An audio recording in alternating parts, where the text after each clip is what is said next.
Hola, hola, bienvenidos a Cápsulas Teológicas, un programa donde presentamos una serie de temas, estudios y enseñanzas bíblicas que responden a preguntas teológicas que han sido de mucha controversia en el ambiente bíblico. Y ahora con ustedes el tema de hoy.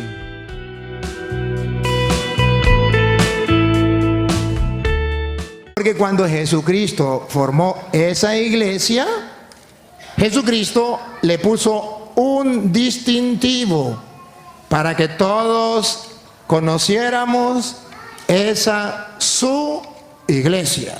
En Mateo 16, 18, Jesucristo funda su iglesia y no dice cualquier congregación es mi iglesia. No. Pone un distintivo, algo característico para conocer la iglesia de Jesucristo. Que este es el fundamento que Él dice que yo no tengo.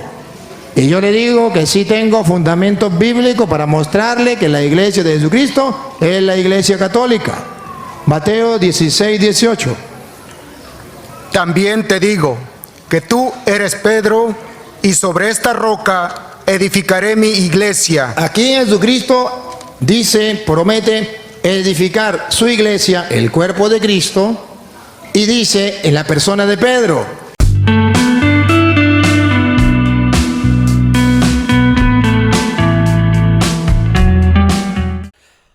Hola, les saluda su amigo y hermano Gustavo. Y en esta hora estoy volviendo con otra más de mis cápsulas teológicas. Y en esta ocasión estoy tocando el tema sobre si Cristo fundó la Iglesia Católica, Apostólica y Romana. Lo cual es una respuesta para el párroco Luis Toro. Y a la vez espero que sea de bendición para todas aquellas personas que siguen estas cápsulas teológicas. Empecemos con esta cápsula. Señor párroco Luis Toro, le mando un saludo desde lo más profundo de mi corazón y como lo he prometido, aquí vengo con otro de mis segundos temas para poder conversar con usted. En sus intervenciones, de las cuales he podido observar, usted dice constantemente a las personas que conversan con usted, y cito sus palabras: dígame con la Biblia en la mano si dice que Cristo fundó la iglesia suya. Se refiere usted a un protestante. Si no me lo dice, yo sí le muestro que Cristo sí fundó la Iglesia Católica. Estas son sus palabras. Y por supuesto que con su malabarismo escritural, usted ataca y destruye a quienes lo cuestionan. Bueno, mire usted, en primer lugar, Cristo nunca estuvo en Roma. En segundo, quiero mencionar, no existe evidencia bíblica ni histórica de que Pedro, apóstol, estuvo en Roma. Así debemos de recordar que Pablo fue declarado el apóstol del mundo gentil, no de los judíos, por supuesto. Y Pedro fue el apóstol evangelista para los judíos. Y aunque el Vaticano diga tener los huesos de San Pedro, es una teoría que debemos de sustentar, pues tampoco existe una evidencia científica de que esos sean los huesos del apóstol San Pedro. ¿Y usted? Esto lo sabe muy bien. Recordemos en los evangelios y en el tiempo de Jesús, cuando Él dio la gran comisión para predicar el evangelio. Cuando Jesús dio la orden de la gran comisión después de su resurrección, dijo estas palabras que leemos en San Mateo capítulo 18, de los versículos 18 en adelante. Y dice: Y Jesús se acercó y les habló diciendo: Toda potestad me es dada en el cielo y en la tierra. Por tanto, id y haced discípulos a todas las naciones. Y permítame subrayar: id y haced discípulos a todas las naciones, bautizándolos en el nombre del Padre, del Hijo y del Espíritu Santo, enseñándoles que guarden todas las cosas que os he mandado, y he aquí, yo estoy con vosotros todos los días hasta el fin del mundo. Amén. Y aquí comienzan las observaciones.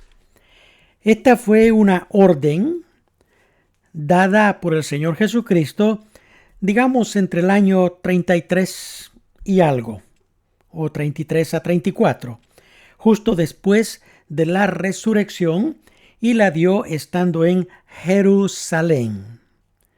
Y no como usted dice, que fue en Roma, de donde salió el Evangelio a las naciones del mundo. Así Pedro el apóstol se dedicó a predicar al mundo judío, y los viajes misioneros de Pablo apenas empezarían. Aún más, quiero mencionarle que muchos creyentes fueron convertidos en seguidores de Jesús por el mensaje de Pedro y el resto de los discípulos. A estos seguidores de Jesús se les llamaba los del camino. Así, cuando Pablo pidió permiso a las autoridades religiosas judías para perseguir a los cristianos, identificó a estos diciendo que eran los del camino. En Hechos 9, versículo 2, dice que Pablo pidió cartas para las sinagogas de Damasco a fin de que si hallase algunos hombres o mujeres de este camino, los trajesen a Jerusalén. Y esto, por supuesto, serían capturas de las persecuciones a los que se llamaban los del camino, o sea, seguidores de Cristo. Y esto ocurrió alrededor del año 69 o 70 después de la resurrección de Cristo.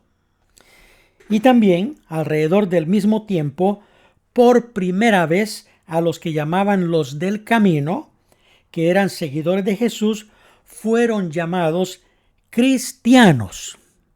Póngame atención, fueron llamados cristianos por primera vez en Antioquía, no en Roma. Hechos capítulo 11, versículo 25 dice: Después partió Bernabé a Tarso para buscar a Saulo, y cuando lo encontró, lo llevó a Antioquía.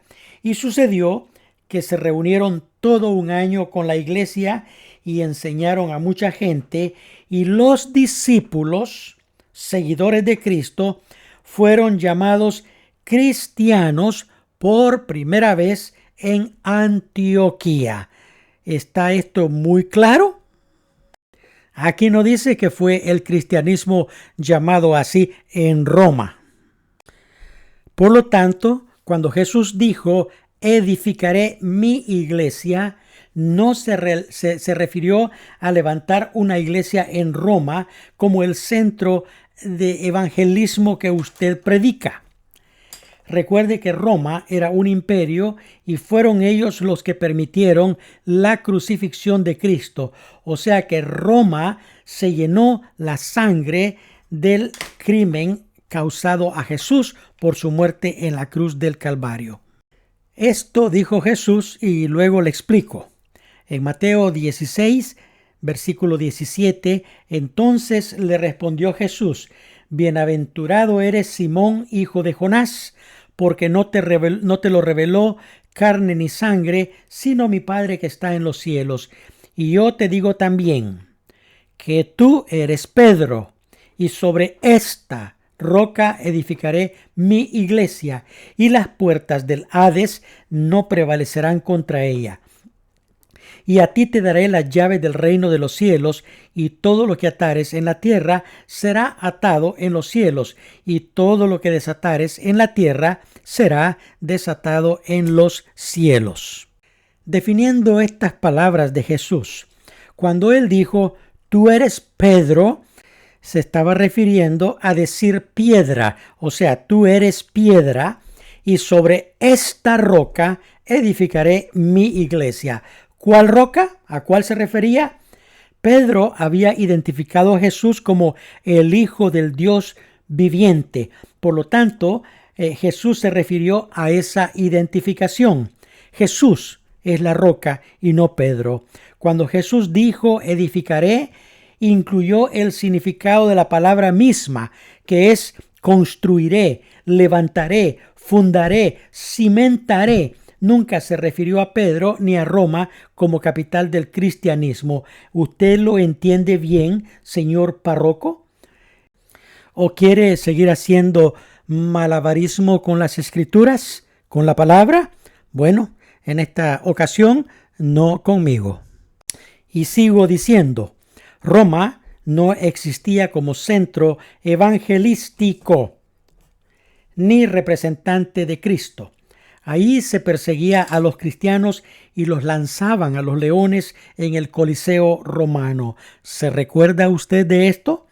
En realidad, Roma era un centro totalmente pagano. Eran politeístas y adoraban a varios dioses. Además, podemos comprobar que la roca es Jesucristo. En Hechos 4, versículo 10 dice: sea notorio a todos vosotros y a todo el pueblo de Israel que en el nombre de Jesucristo de Nazaret, a quien vosotros crucificasteis y a quien Dios resucitó de los muertos, por él, este hombre está en vuestra presencia sano. Este Jesús es la piedra reprobada por vosotros, los edificadores, la cual ha venido a ser cabeza del ángulo, y en ningún otro hay salvación, porque no hay otro nombre bajo el cielo dado a los hombres en que podamos ser salvos. Luego podemos ver en Mateo 21:42, Jesús le dijo: ¿nunca leísteis en las Escrituras? La piedra que desecharon los edificadores ha venido a ser cabeza del ángulo. El Señor ha hecho esto y es cosa maravillosa en nuestros ojos. Pedro nunca fue la roca, pues a él nunca lo desecharon. Fue a Jesús quien el hombre desechó, y por eso dice la Escritura: la piedra que desecharon los edificadores ha venido a ser cabeza del ángulo.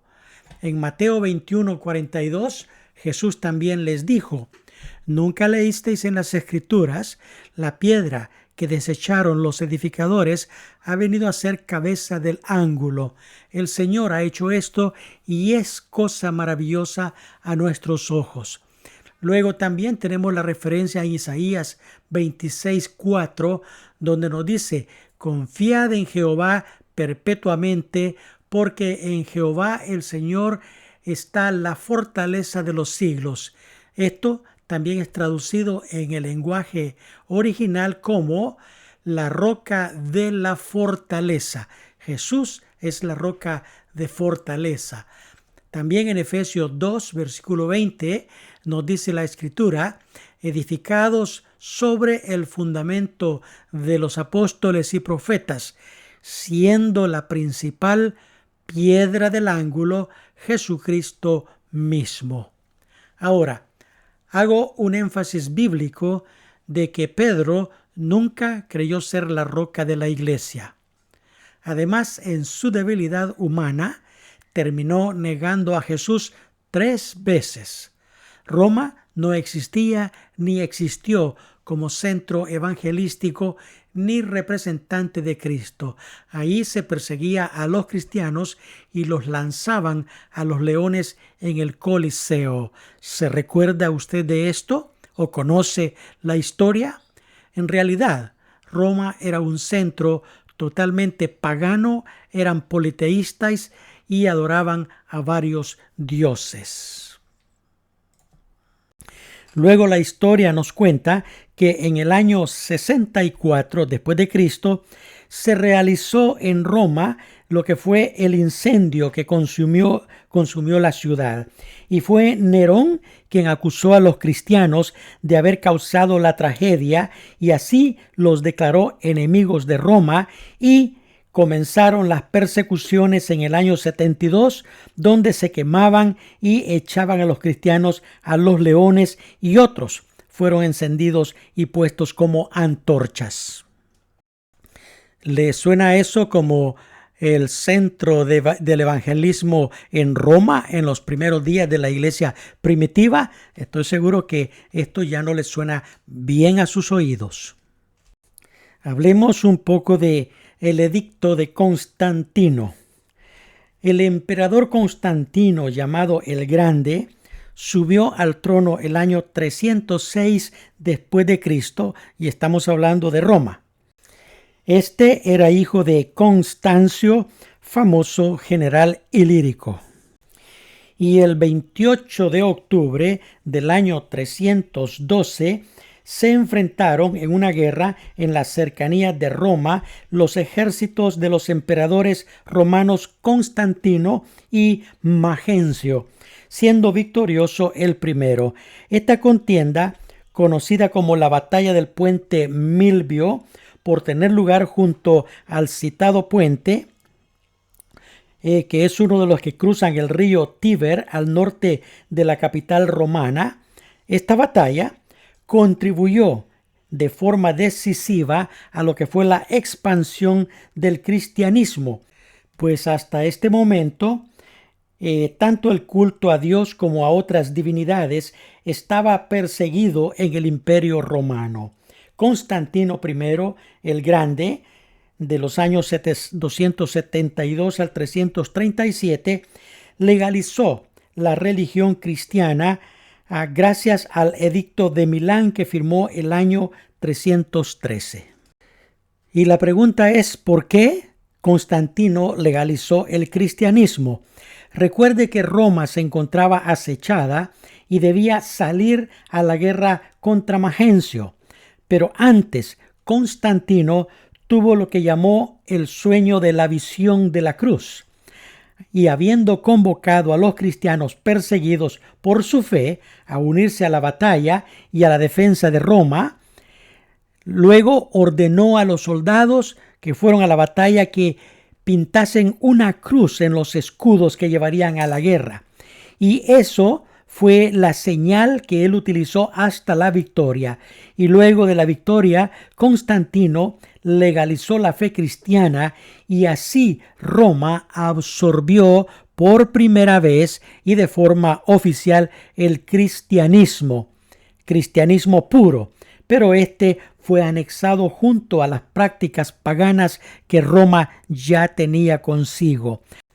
Así que esta fusión del cristianismo con el Imperio Romano tuvo prácticas paganas que ya existían en Roma, o sea, se constituyó en una mezcla entre paganismo y cristianismo.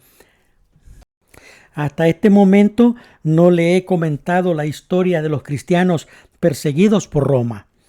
Para evitar sus muertes, a ser lanzados a los leones en el Coliseo o ser quemados vivos, los creyentes, de esta manera y tratando de salvar sus vidas, optaron por vivir escondidos en las cuevas creadas que ahora se llaman catacumbas y que están dispersadas todo sobre el suelo romano. Entonces, ahorita que vengo caminando porque vamos a las catacumbas, tengo ganas de conocer las catacumbas y me acordé. Durante los siglos II al V después de Cristo, los cristianos en Roma enfrentaron una realidad sombría. La persecución fue una amenaza constante, impulsada por un imperio que los veía como una subversiva fuerza extranjera. Sin embargo, en lugar de renunciar a su fe, estos devotos encontraron una solución en lo profundo de la tierra. Las catacumbas se convirtieron en mucho más que un lugar de sepultura. Eran templos ocultos donde la comunidad podía practicar sus rituales y ceremonias sin temor a represalias. Aquí se encontraban para compartir sus creencias, orar juntos y rendir homenaje a los mártires que habían pagado el precio más alto por su devoción. Adentrarse en estos pasajes es descender en una historia viva. Los grabados en las paredes narran relatos bíblicos y simbolismos cristianos, signos que guían el camino de la fe para quienes caminaban en aquellas sombras. Algunas cámaras presentan frescos de una belleza y detalle magníficos. Susurros de vidas pasadas parecen resonar mientras se recorren estos oscuros pasadizos. Aunque la luz natural es escasa, el resplandor de las linternas revela ornamentos esculpidos y epitafios grabados en latín y griego. Cada nombre, cada inscripción, es un eco de aquellas almas que buscaron refugio. A medida que los días de las persecuciones disminuían y el cristianismo salía de las sombras para convertirse en la fe predominante del imperio, las catacumbas dejaron de ser un refugio secreto. Estas tumbas subterráneas se estudian y preservan, sirviendo como un recordatorio del valor y la resiliencia de quienes enfrentaron uno de los momentos más oscuros de la historia con esperanza constante. Explorar las catacumbas de Roma es rendir homenaje a un legado de fe imperecedera. La experiencia es, sin duda, una mirada al coraje humano más puro, un testamento de que incluso en tiempos de extrema adversidad y peligro, la creencia en un propósito mayor puede encontrar su camino, oculto pero no olvidado, en los pasillos serpenteantes de la tierra misma. Las catacumbas siguen siendo hoy un mudo recordatorio de que, aunque el polvo del tiempo cubra la superficie, las raíces de la pasión y la esperanza siguen siendo poderosamente indomables e inquebrantables. Con estas notas espero que pueda hacer uso de la verdad y hablar la verdad. Pare de atacar a los creyentes, o sea, los nacidos de nuevo, quienes por no ser teólogos están limitados a responderle. Mi respeto y admiración a todos aquellos que de alguna manera se han puesto de pie para tratar de confrontar su falsedad.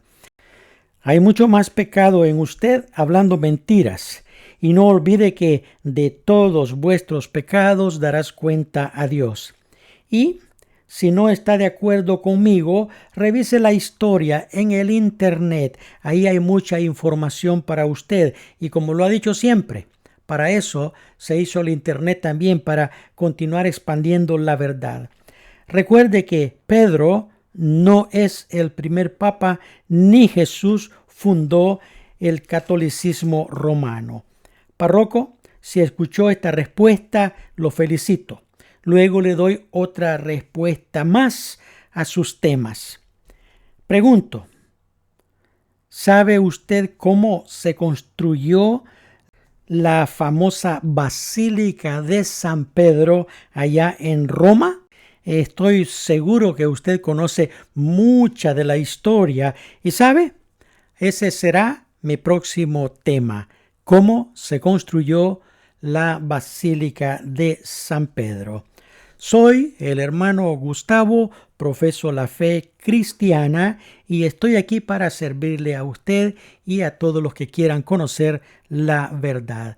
Bendiciones para todos, que Dios derrame de su amor y misericordia y le dé una buena salud y una buena vida. Amén.